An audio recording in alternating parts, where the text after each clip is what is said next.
Yo voy a Sí, grabar. vamos. Ahí dice, ¿está grabando? Hola, ¿cómo están? Hola, Juan Pablo, ¿cómo estáis? Hola René, bien, ¿y tú cómo estás? Muy bien, gracias. Aquí estamos con el profesor Juan Pablo Ruti, un gran colega, que estamos inaugurando este primer ciclo de charlas sobre lo que es educación física, deporte, juego, pedagogía, educación. La idea es que este es un programa piloto.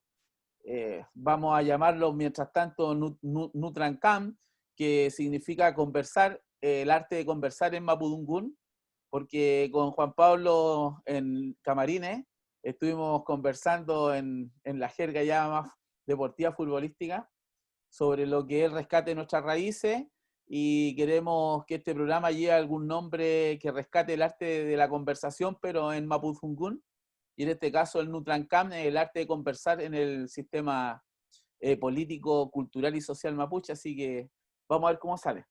Juan Pablo, gracias por estar aquí, y ¿cómo Muchas estás tú? gracias por la invitación. Yo muy bien, muy bien. Este año, pese a que ha sido difícil, he podido tener trabajo, gracias a Dios, gracias también al tema de moverme, porque yo me moví por ello. Y en lo que atañe al tema que vamos a hablar hoy día particularmente, tengo varias sensaciones encontradas. Para poner en contexto un poco, René, con el asunto, eh, en estos meses, noviembre y diciembre, se ha estado disputando el torneo de las tres naciones del hemisferio sur de rugby, un torneo que inicialmente agrupaba a Nueva Zelanda, Australia y Sudáfrica, y desde hace algunos años ya está incluyendo a Argentina, que por temas de rendimiento, a través de la World Rugby, de la IRB en su momento, alegaron su derecho a poder participar de la instancia para potenciar su desarrollo. Se les abrieron las puertas y ellos ya llevan bastante tiempo compitiendo ahí. Este año Sudáfrica se descartó del torneo y solamente participaron Australia, Nueva Zelanda y Argentina. En este contexto, Argentina ha tenido un muy buen rendimiento en lo rugbyístico, ha tenido un trabajo notable, que es de un progreso tremendo, que es visual, que se cristalizó con el triunfo por 25-15 sobre Nueva Zelanda. Es la séptima selección en el mundo que puede decir que le ha ganado alguna vez a Nueva Zelanda, para que se entienda cuál es la importancia desde el punto de vista deportivo de este hito. Ganarle a Nueva Zelanda no es fácil. Hasta hace algunos años eran solo 5 selecciones, que eran Sudáfrica, Australia, Inglaterra, Francia y Gales. Después del 2015 se sumó Irlanda, y recién este año un séptimo, que es Argentina, en 2020, en 120 años de historia de partidos internacionales de rugby. Entonces un hito no menor, pero que se vio empañado por unas declaraciones, porque se sacaron a la luz unos comentarios hechos en Twitter de corte racista y clasista por parte de tres integrantes del plantel, que son el capitán Pablo Matera, Guido Petti y Santiago Soceno. Eh, Cuento corto, esto ocurrió hace 8 años, y lo que alega la Unión de Buenos Aires es que estos dichos fueron sacados a flote por el tibio homenaje que se hizo a Maradona, que había muerto recientemente, en el partido que terminó 40-0 en contra de los argentinos contra All Blacks. Y aquí es donde pregunto, René, ¿tuviste acceso a los tweets de estos jugadores en este tiempo? ¿Viste algo? ¿Viste las noticias? Así es, pues, bastante fuerte Ya, los tweets. claro. Ahí, por ejemplo, habla uno de los tweets, dice una cuestión bastante fuerte sobre que es una mucama embarazada, y dice que es un kit de limpieza. Horrible, horrible. Otros hablando de que por fin ya se iban de Sudáfrica. Bueno, quizás no sea muy bueno entrar en el detalle de qué es lo que decían, porque eso lo podrán ver ustedes mismos investigando cuáles eran los tweets de la política, de la polémica, perdón. Pero hay un componente que aquí llama la atención, ¿cierto, René? Que tiene que ver con eh, a qué grupo social pertenece principalmente la práctica de este deporte. El grupo social al que ha pertenecido históricamente el rugby es de gente un poco más acomodada en lo monetario y que históricamente han tenido ciertas conductas desdeñosas para con la sociedad. Y ese es un poco el valor, independiente de que si la hinchada argentina, producto de la tibieza de ese homenaje, sacara o no a flote los tweets de hace 8 años. Hay una cuestión que es muy cierta, y yo creo que la compartimos, René, que es el hecho de que los seres humanos tenemos derecho a cambiar a lo largo de los años. No solo el deber, sino que también el derecho. Por ejemplo, si yo estaba equivocado hace 8 años, hace un año, hace una semana, a decir, ¿sabes qué? Yo hasta aquí llegué con ese error, reflexiono y trato de mejorar. Es parte de nuestra profesión también. No solo el mejorar nosotros, sino que ayudar a otros a mejorar. Pero yo veo en esto el valor fotográfico de ese momento. El valor fotográfico, el decir, momento, hoy estos jóvenes no vamos a poner en duda si creemos o no en su arrepentimiento de los dichos, pero sí el haberlo hecho en algún momento tiene un valor fotográfico, de cuál es la fotografía del grupo social al que pertenecían en ese momento. Y yo, por ejemplo, tengo la experiencia de haber jugado rugby desde el año 2001, que es cuando me lo pasaron como materia de educación física en primero medio, y después ya me incorporé a un club allá en Puerto Montt. Y ese club era del Liceo de Hombres y nuestro entrenador era un socio del club fundador del rugby allá en Puerto Montt, de los Lobos, un entrenador del que estoy muy agradecido y al que le tengo mucho cariño, porque él no nos cobraba un peso por la práctica del deporte. Sin embargo, cuando llegábamos a la cancha del club, porque él como socio se trataba de conseguir la cancha, siempre ponían obstáculos porque llegáramos nosotros, porque no pagaban. Siempre que como, que ya llegaron estos, hay uno que otro epíteto también de corte clasista, estos picantes, por ejemplo, de estos cabros que no pagan, que no estropean la cancha, y ponían una serie de dificultades para la práctica. Luego, yo tuve la posibilidad también de participar de ligas universitarias y después de clubes también, donde no voy por una razón obvia, no voy a nombrar el club, pero llegué aquí a un club bien, bien importante porque me invitó un amigo y estuve 6 meses ahí. De no haber sido por esa invitación, eso hubiese sido impagable para mí en su momento, impagable, porque yo estaba estudiando. Entonces, desde ese punto de vista, ya hay una limitante para la práctica del deporte. En la universidad no me cobraban, pero para poder desarrollarse a nivel de clubes, sí. Pero no de ese grupo, sino que de otro grupo, de otro club, conozco otras historias que son muy diferentes a la mía. La mía fue por un tema de limitación de recursos que no pude continuar, pero yo conozco la historia de otros clubes que han tenido convenios con la Municipalidad de Viña del Mar, por ejemplo, donde hicieron un programa municipal de rugby para integrar a la comunidad, a chicos de escasos recursos, y por testimonio de algunos de los que participaron de esos talleres, supe que la gente de esos clubes les agredía físicamente, como comillas, bautizo. Mucha gente dirá, ya, pero es que eso puede ser una historia, una anécdota, un hecho aislado, pero no hay que olvidar que en Argentina, en enero, estalló una polémica porque precisamente un grupo de jugadores de rugby mataron a otro en un evento, en un hecho bien, bien confuso, pero el hecho es que lo mataron.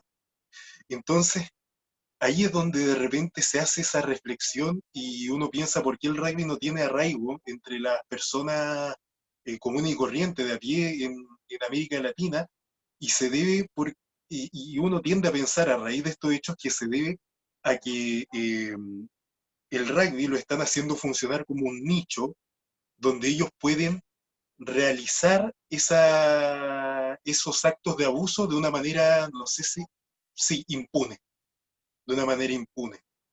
Entonces, por eso yo estoy con unas sensaciones bien encontradas, porque por un lado, a mí me encanta el juego, yo creo que las mejores sensaciones deportivas de la vida las tuve practicándolo, pero no puedo desconocer que tiene ese componente en cuanto al grupo social que lo practica y que lo promueve.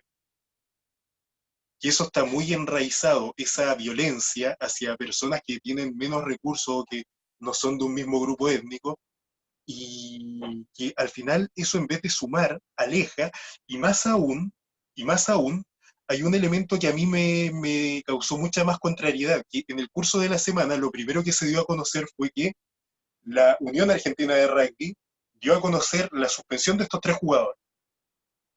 Yo lo consideré una buena medida porque de alguna manera, pese a que el hecho ocurrió hace mucho tiempo, tiene que haber una sensación de que eso no puede quedar así, de que tiene que haber una sanción y que se note. Pero por otro lado, con 36 horas de diferencia más o menos, la Unión Argentina de Rugby tuvo que salir a desdecirse por la presión de los clubes. Los clubes escribieron diciendo, no, pero es que eso es una imagen errada del deporte, de estos muchachos ya no piensan así, que la medida es injusta, que no está, poco más que diciendo que les estaban cortando las piernas porque así no estaban cortándole las alas al rugby argentino, que así nunca se iba a desarrollar. Pero si uno los lee, en el fondo estaban pidiendo por la no sanción, por un lado. Y por otro lado, a nosotros en el rugby nos enseñaron a respetar al árbitro, la decisión del referee. Si el árbitro cobró, es lo que cobró y nosotros no alegamos. Entonces, ¿qué tan rugbyístico es el hecho de alegar, apelar a esa medida disciplinaria cuando un jugador de verdad debería decir, ¿sabes qué? Yo no quiero arruinarle el momento a mis compañeros que no tienen mancha, entonces yo me hago a un lado, me margino para que ellos puedan seguir jugando en la instancia y después yo me someto al tribunal de disciplina a lo que tenga que decidir. Sobre todo pensando en que uno de los jugadores involucrados era el capitán de la selección y que los deportes de una u otra manera tienen una raigambre o buscan tener una raigambre en la sociedad, en la comunidad, que haya gente que se identifique con ellos, que haya niños que los sigan. Entonces, existe una responsabilidad social deportiva, claro. Existe una responsabilidad social deportiva que yo creo, René, que es la misma que uno le echó en cara en su momento al mismo Maradona por el hecho de ser un futbolista, pero que estuvo metido en el tema de las drogas. No sé Claro. si tiene Claro, algo lo que que decir. pasa es que, mira, es que, bueno, voy a hacerte un poquitito, yo voy a comentar un poquito lo que tú has hablado, porque igual en la repasada que has hecho, has tocado muchos aristas y muchos puntos importantes que te los voy a llevar al ámbito, por ejemplo, de lo que es la pedagogía y de quienes están a cargo de la formación deportiva a nivel profesional. Y en ese sentido, por ejemplo, un punto que yo estaba leyendo la otra vez, en el caso, por ejemplo, de Maradona, con lo último que tocaste, alguien dijo por ahí, bueno, ¿es posible separar la obra de arte del artista? Esa es una excelente pregunta. ¿Deberíamos Claro, juzgar la obra de arte y no al artista? ¿O cuando tú juzgas la obra de arte, lo juzgas con el artista? claro. Un amigo mío, un sobrino que estuvimos conversando de este tema, él era artesano y él me decía, mira, yo hago una joya, una obra de artesanía, hago, por ejemplo, una pulsera, ¿Ya? ¿ya? Y yo la quiero vender. Me decía, yo cuando me paro en la calle con mi artesanía, mis pulseras a vender, y alguien me la quiere comprar, yo no le pregunto, oiga, ¿usted fuma marihuana? ¿Usted es Claro, drogadicto? Ah, es drogadicto, entonces no le voy a vender la pulsera. ¿Te das cuenta? claro. Entonces ahí un buen punto, porque vuelvo a lo mismo. En el caso de Maradona, a muchos nos fantaseó y vibramos con las jugadas, con las rabonas, con los goles, y después lo criticamos porque en su vida después privada era drogadicto, algunos incluso lo acusan de pedófilo, pero debería también estar eso corroborado ante la justicia. Pero volvemos a la pregunta, pues, ¿por qué somos tan eh, críticos y tan draconianos en sancionarlo? Entonces, ahí hay una excelente pregunta. Ahora, si lo miramos desde el punto de vista deportivo, aquí viene lo que deberíamos nosotros los educadores hacer el análisis desde la pedagogía.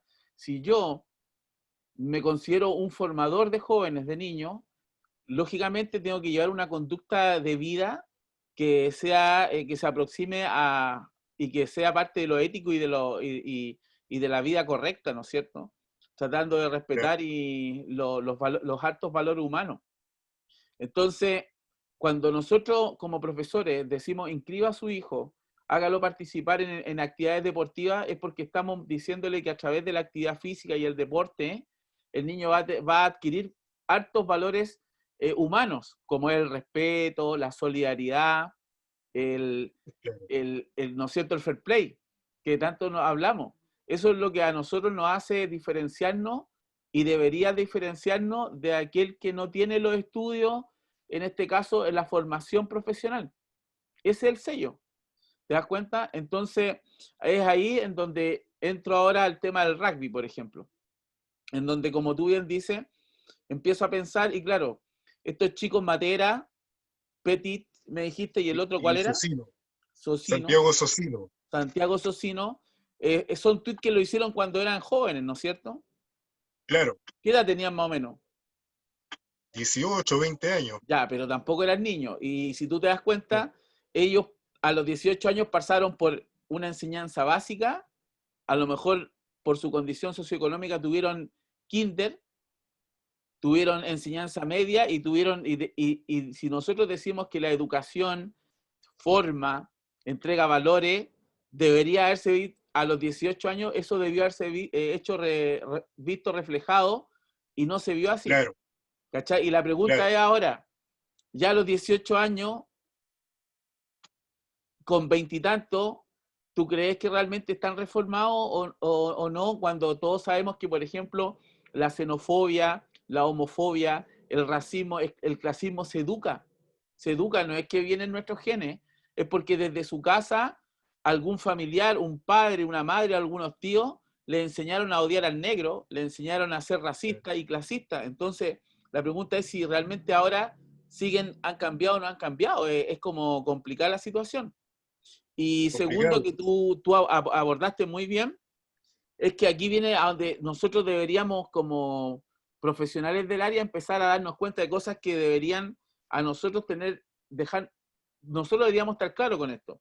Si tú me hablas de clubes deportivos y si tú me hablas de que los clubes supuestamente entonces fomentan la integración, el fair play, ¿cómo durante tantos años estos chicos que practicaron, por ejemplo, el rugby, no lograron traspasar y permear su conciencia para que no emitieran esos juicios a los 18 años, que ya eran más o menos grandes? Y cómo en algún momento de su vida no fueron capaces de decir, ¿sabéis qué? Yo no puedo aceptar una capitanía de una selección nacional si yo soy ultranacionalista o soy xenófobo o ultra racista. Entonces ahí hay una cuestión también de apelar a la conciencia y algo está pasando en esta formación que debería, ¿no es cierto?, haber permeado en ello y al contrario, deberían haber desarrollado en aquellas personas los más altos valores humanos. Hay un estudio que yo te lo tengo aquí en este libro ¿Mm? acerca de los valores y fíjate que existen unos profesionales Frost y Sim que publicaron los valores de la actividad física y el deporte. Y hicieron varias dimensiones de los valores, pero hay una general, que yo te voy a leer los valores generales que ellos encontraron en el deporte. Ya, Dice, justicia y honestidad, integridad, autosacrificio para el beneficio general del grupo, lealtad, respeto a cada individuo, respeto a los demás, comportamiento aceptable realizando actividades deportivas, comportamiento ético, autocontrol, justicia y humildad. Entonces, si nosotros en el papel, en las investigaciones, decimos que esto es lo que va a promover en la actividad deportiva, sea cual sea, y que son los altos valores humanos que desarrollamos. ¿Qué pasó acá? Entonces, ¿qué pasó con Maradona? ¿En qué estamos fallando? ¿Es el deporte o es el que forma al niño desde la actividad deportiva, desde la pedagogía deportiva? Y es ahí en donde yo, en ese sentido, y por eso te invité a participar de esta charla, porque aquí hace falta un análisis de entender de que el formador de niños, el formador de jóvenes, tiene que tener un cierto nivel de estudio y no solamente tiene que predicar, sino que también practicar, porque si no vamos a caer en lo que está pasando y en lo que estamos analizando ahora. Claro, y también hay otro tema ahí asociado. El hecho de que de repente, y yo también me acuso culpable de, como sociedad tendemos a responsabilizar, culpar, pero esa es una vereda cómoda desde el punto de vista de que estamos apuntando con el dedo. Y de repente hay un ejercicio que no hemos hecho. ¿Cuál? Y lo voy a hacer precisamente respecto a la imagen de Maradona. Hay imágenes, hay fotos de cuando él participó en los torneos infantiles de fútbol, de los cebollitas. Si uno hace el ejercicio de ver la cara de Maradona a los 13 años, de verlo a los ojos, uno como educador, no sé, con la experiencia que uno va teniendo, yo empezando en este mundo ya llevo 2 años ejerciendo, uno se da cuenta que de repente esa mirada uno la puede encontrar en cualquier niño de la escuela y una mirada de bastante sufrimiento, por postergación, por un montón de situaciones. Entonces, ese niño que fue Maradona, ¿quién, lo que, apelando a lo que está diciendo recién de los formadores que hubo, ¿quiénes se hicieron cargo de él? ¿Quiénes lo orientaron? ¿Quiénes lo ayudaron? ¿Lo orientaron efectivamente? ¿Cuántas veces no nos vamos a encontrar a chiquillos o chiquillas que tengan esa misma mirada de ese sufrimiento? ¿Y dónde estamos nosotros como, no, no para hacernos los superhéroes, sino que para dar una, una seguridad, un faro, una esperanza para estos chicos de que efectivamente pueden tener un futuro mejor, que no necesariamente va a ir por el éxito conseguido a través del deporte cristalizado en ganar una Copa del Mundo, sino que en ser mejores personas. Respecto al tema de Maradona, a ese tipo, desde lo que yo he analizado, fueron malas amistades, malas juntas los que lo llevaron por ese camino y él en su momento tampoco tuvo la reflexión para hacer o no hacer algo. Su suegro, según lo que tengo entendido, el Villafañe, él fue el primero que le presentó la droga. Entonces, ¿cuál era el círculo que tenía? ¿Cuántas veces nosotros nos decimos, este chico viene de un círculo difícil, intervengámoslo, hagámoslo a través del deporte, pero cuánto de lo que podemos construir nosotros no se pierde camino a la casa? Se pierde. En el caso, por ejemplo, de Maradona. Ahora, en el caso de estos jugadores de rugby, ellos tuvieron otra cuna.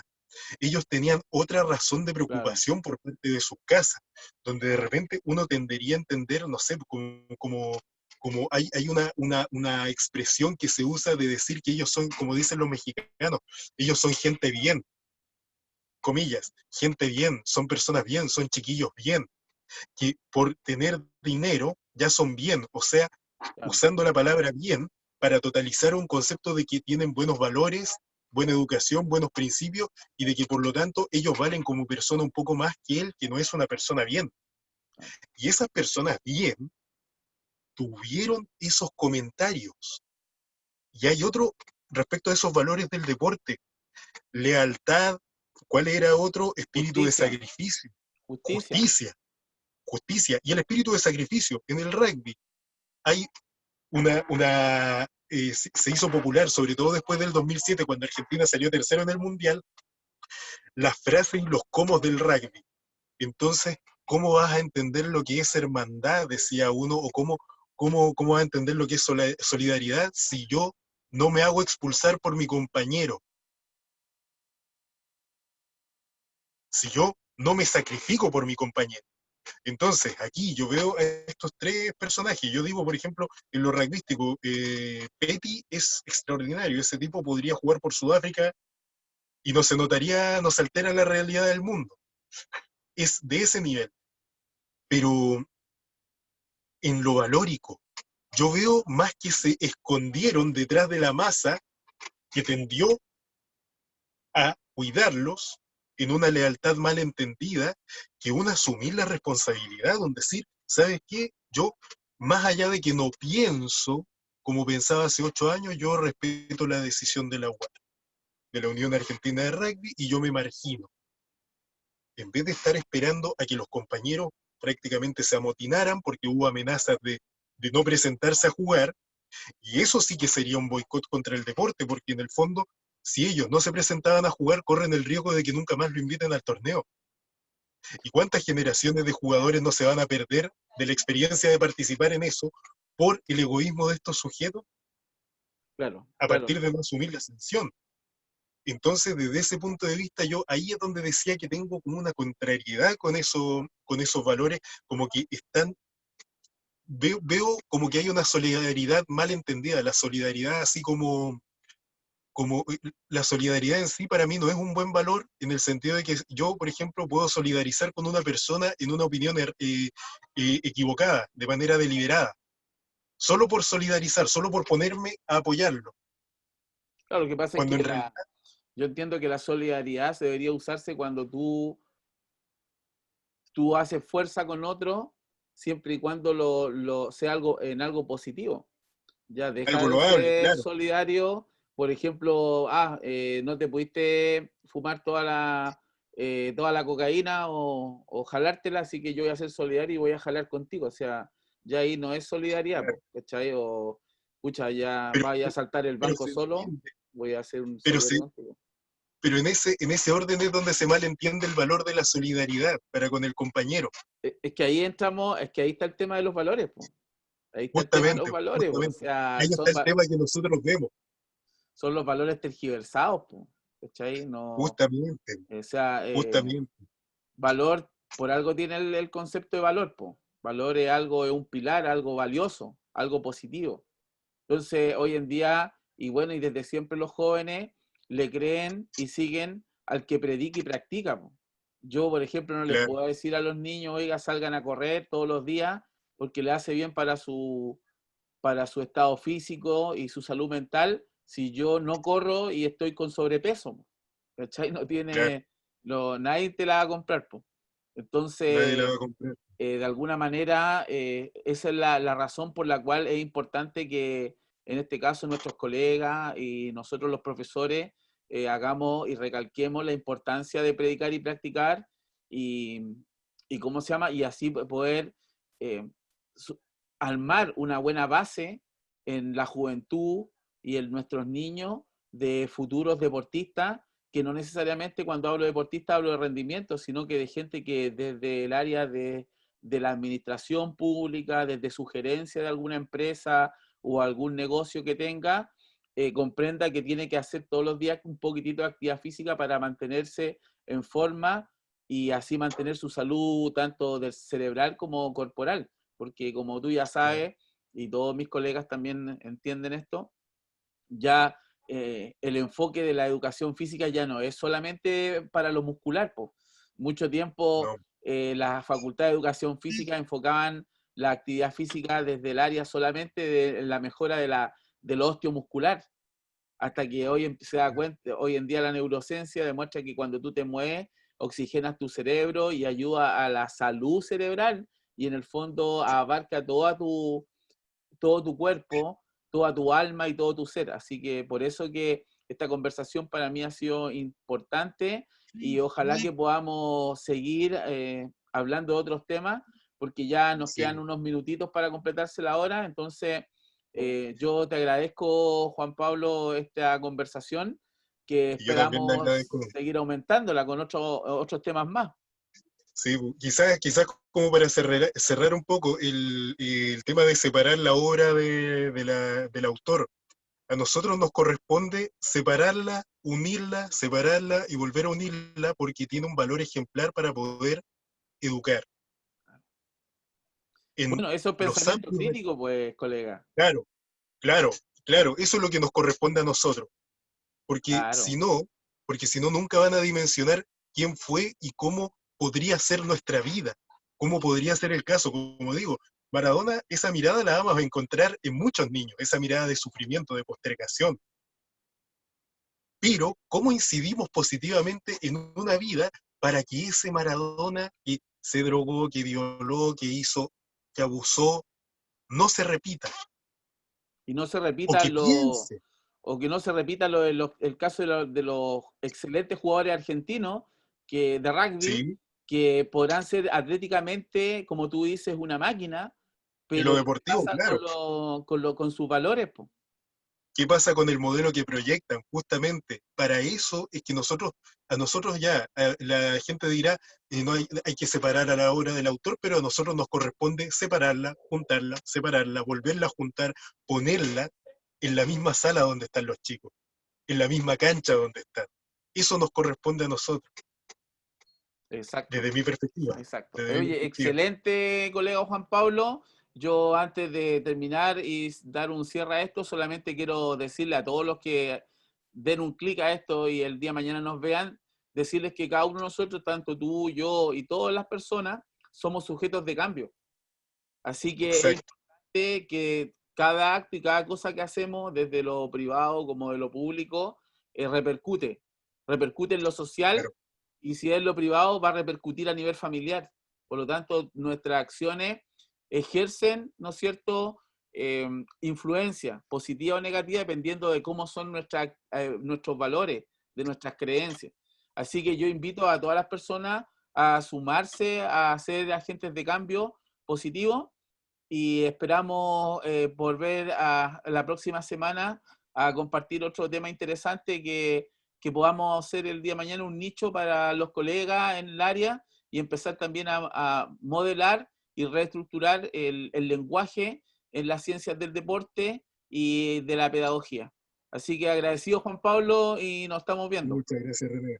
Nos vemos, que esté muy bien. Chao, chao. Chao.